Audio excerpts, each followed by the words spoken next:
هەڵوێست و کۆمەڵی دادگەری لە نێوان شەرمەزاری جەماوەر و ئارەزووی چوونە پەرلەمان. عەلی حەمەساڵح و عەلی باپیر خۆیان بۆ یەکلایی ناکرێتەوە.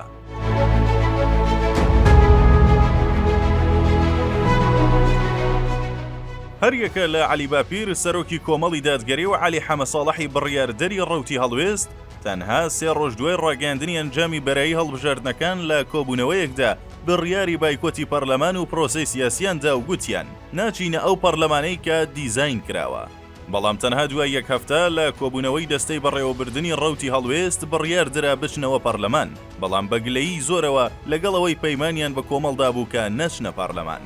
بەرپرسانی ڕەوتەکە دەڵێن دەترسین نەڕۆین و کاندیدە دەرچووەکان بە گوێمان نەکەن و خۆیان بێگەڕانەوە بۆ بڕیاری ڕەوتی هەڵوێست بڕۆن. تیوار لە ڕێگەی چەند سەرچاوەیەکی ئەگەدەر زانیویەتی کە چەند سەرکردەیەکی کۆمەڵی دادگەریش بە عەلی باپیر ئەمیری حیزبەکەیان گوتووە مادام هاوپەیمانەکەمان قەوڵیشکاند با ئێمەش لە بڕیارەکەمان پەشیمان بینەوە و بچینەوە پرۆسەی سیاسی و پەرلەمان.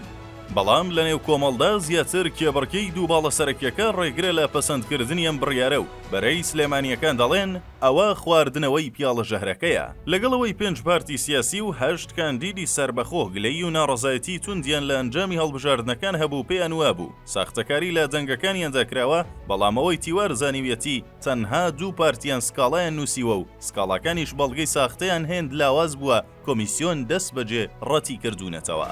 باسکردن لە بایکۆت و کژانەوە لە پرۆسەی سیاسیدا ئەمە یەکەمین جارە لە کوردستان دێتە بەرباس، بەڵام پێدەچێت پاشگەزبوونەوە و بژاردەی ڕادیۆکەش جارێکی تر ئەم دیاردە نوێ و دیموکراسیە لە یەکەمی بخات.